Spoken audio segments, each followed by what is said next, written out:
C'est une rencontre d'urgence convoquée par le gouverneur de province au lendemain de l'évasion des prisonniers dont les faits se sont déroulés dimanche dernier au sein de cette maison carcérale. Face aux responsables des différentes unités, le gouverneur de province Jean-Robert Mabobé a tenu à jeter un coup d'œil sur l'avancement de l'enquête, mais aussi inviter les forces de sécurité et de défense à prendre des mesures pour la sécurité des populations, surtout en cette période de campagne électorale. Je souhaite que ça se dénoue le plus vite possible. Il y a une conclusion. Moi, je vous appelle à ça. Il y a une conclusion. Au mieux, avant la tenue des élections. Donc, essayez quand même de remobiliser vos troupes pour qu'il y ait quand même une conclusion significative avant la tenue des élections, pour qu'on vote dans la quiétude.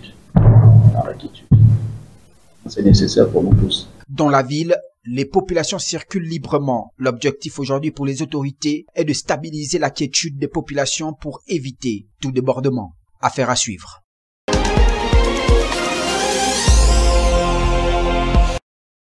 Des garages ici et là, bien que d'autres sont non conformes. Telles sont donc les raisons d'abandon de ces carcasses de véhicules dans la ville. Une situation qui malheureusement contribue à l'insalubrité constatée. Lui, par exemple, est un garagiste légalement reconnu. Oui, c'est un garage reconnu. Je suis passé par la mairie. Tout marque de voiture. Bon, nous, on fait seulement la tôlerie. Hein. On ne fait pas autre chose. On fait tôlerie peinture. C'est tout ce qu'on fait. La mécanique, non. Parce qu'il y a trop de palabres dans la mécanique.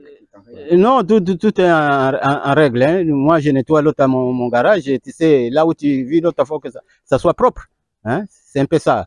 Moi, je suis habitué, j'ai appris avec les Blancs, donc je ne peux pas marcher l'autre dans la saleté. Le seul regret est le manque de motivation des jeunes Gabonais. Parce que les jeunes ici, là, ils ne veulent pas apprendre, ils ne veulent pas travailler. Voilà les difficultés qu'on a ici à Tibangas. C'est un peu ça. Parce que si les jeunes et l'autre apprenaient, et ils avaient l'autre des métiers, vraiment, même s'il y a le chômage, mais quand même le chômage va diminuer. Mais ils ne veulent pas apprendre, ils ne veulent pas travailler. L'argent ne peut pas venir trouver quelqu'un d'autre à domicile. Vivement qu'une opération de nettoyage soit organisée par la délégation spéciale afin de répertorier ces garages qui se créent ici et là, sans conformité.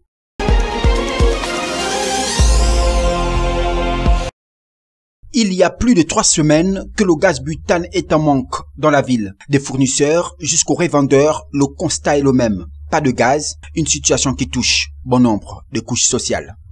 2 ou 3 semaines, c'est là, il manque de gaz. Et plus il y a les clients aussi viennent nous demander tout le temps le gaz. On fait qu'il n'y a pas, parce que nous on ne peut rien faire.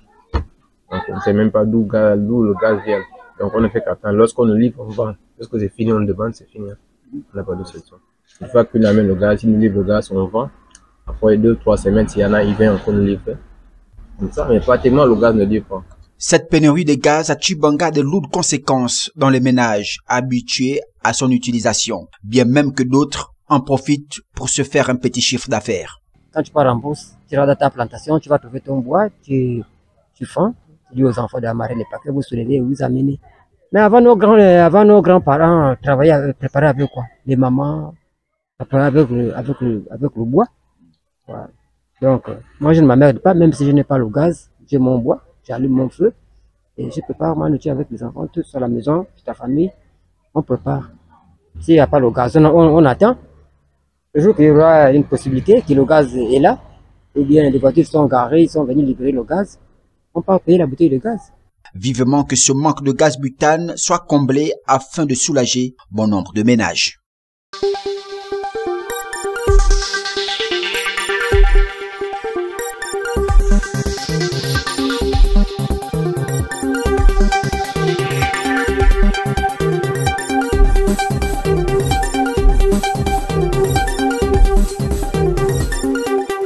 Je parle de la sécurité agricole, premièrement. Je parle de la formation des jeunes pour réduire le chômage. Parce que ici, dans la Nyanga, c'est vraiment une véritable gangrène. Presque la plupart des jeunes sont au chômage. Ce ne sont pas des chômeurs non diplômés. C'est des chômeurs diplômés, des chômeurs qualifiés.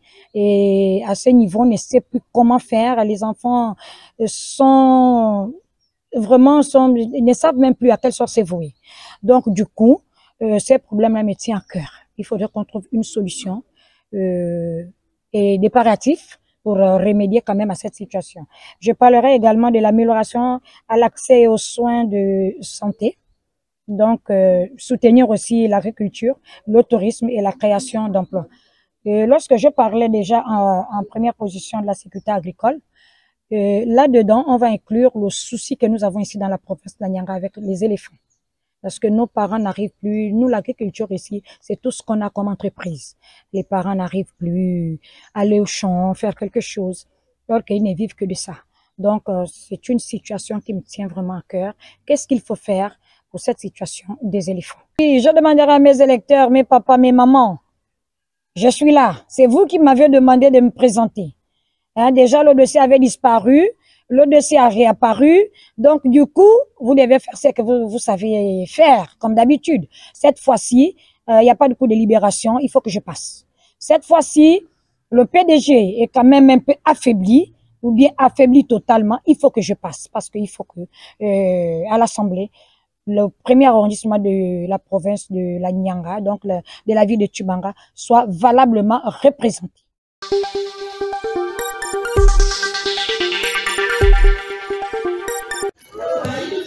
Merci pour la question.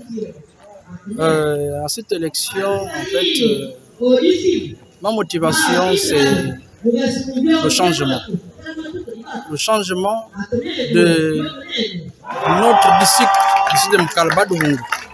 Depuis longtemps, notre district a été créé depuis des années 2000 et aujourd'hui le district est resté tel que c'est comme s'il n'y a pas eu de l'argent qui a été donné par le gouvernement. Nous constatons que le district est délaissé. Malgré tout ce que le gouvernement fait, les efforts que le gouvernement a fait pour donner des moyens au district. J'ai été motivé pour prôner le changement que veut le président de la République. Parce qu'aujourd'hui, le président de la République veut qu'il y ait un changement total partout dans tout le pays. Pourquoi pas le district de Mkalaba? Donc, vivement que si aujourd'hui je passe, premièrement, c'est regrouper les fils et filles de notre district pour pouvoir chercher à mettre en place un dispositif pour qu'il y ait un changement total, tout en amenant tout ce que nous allons eu à mettre en place au gouvernement, au niveau de l'Assemblée, pour pouvoir mettre cette action de changement dans notre district.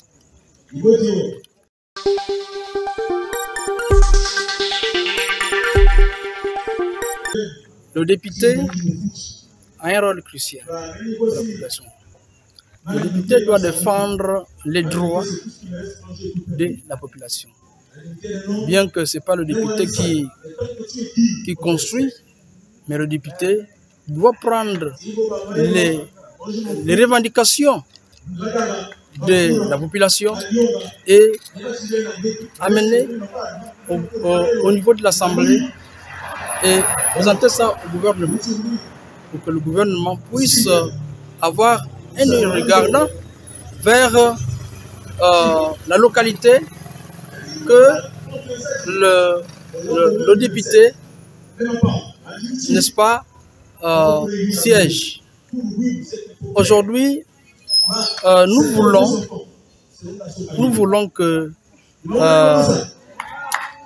le changement puisse y être, mais il va falloir que les élus puissent ne pas rester bouche fermée, puissent être des personnes réfléchies, des personnes sages pour pouvoir défendre, n'est-ce pas, la population.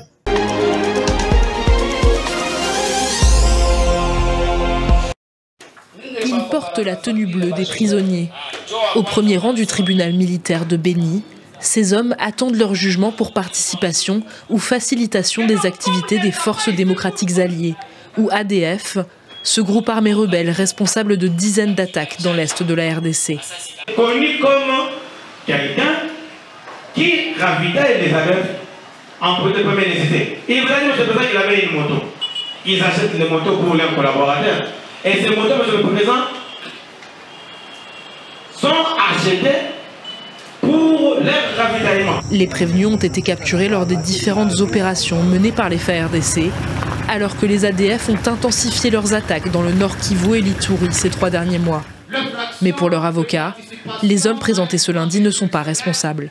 Le ministère public les amène devant le tribunal, ça veut dire qu'il est convaincu que les faits sont infractionnels. Et nous qui sommes venus assurer leur défense en âme et conscience, après qu'on ait suivi l'interrogatoire, nous trouvons que la plupart ne sont pas concernés. Depuis juillet, plusieurs centaines de civils ont été tués par les ADF, plongeant les habitants de la région dans l'angoisse. Pour eux, ce procès est une forme de soulagement. Nous sommes contents de voir les assaillants être déférés devant la justice. Nous demandons à ce que ceux qui seront reconnus coupables soient sévèrement condamnés. Cela pourra dissuader les autres et ils ne pourront plus continuer à nous tuer. Ça démontrera aussi le travail fait par le gouvernement en ce sens. Le ministère public a requis 10 ans de prison à l'encontre des 11 prévenus présentés ce jour. Les audiences doivent se poursuivre mardi avec la comparution d'11 autres personnes avant le verdict attendu mercredi.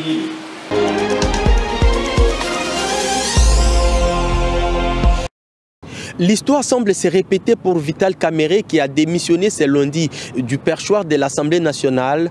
Il n'a pas attendu la décision de la plénière qui devrait examiner la pétition contre lui pour mégestion et incompétence selon les pétitionnaires. En décembre 2010, Vital Kamerhe avait aussi démissionné de la tête du bureau de l'Assemblée nationale sous l'ancien président Joseph Kabila suite à ses propos sur l'agression de la RDC par le Rwanda. Il refusait que d'anciens rebelles soient intégrés dans l'armée. Visé par une pétition comme 4 autres membres du bureau, les rapporteurs adjoints de l'Assemblée nationale, Dominique Munongo, d'Ensemble pour la République de l'opposant Moïse Katumbi, a aussi jeté l'éponge. Le sort des 3 autres membres du bureau sera connu au courant de la plénière à venir sur l'examen des pétitions. Les députés UDPS et Peter Kazadi, qui préside la commission spéciale des pétitions, qualifient d'un acte de grandeur les gestes posés par le président de l'Assemblée nationale, Vital Kamerhe, car, selon lui, il y a déjà plus de 260 signatures pour sa déchéance. Au Palais du Peuple où nous nous trouvons, la plupart des députés nationaux ne se sont pas prononcés sur la démission de Vital Kamerhe pour des raisons, disent-ils, politiques. Certains députés nationaux estiment que le moment est mal choisi pour déchoir les membres du bureau de l'Assemblée nationale.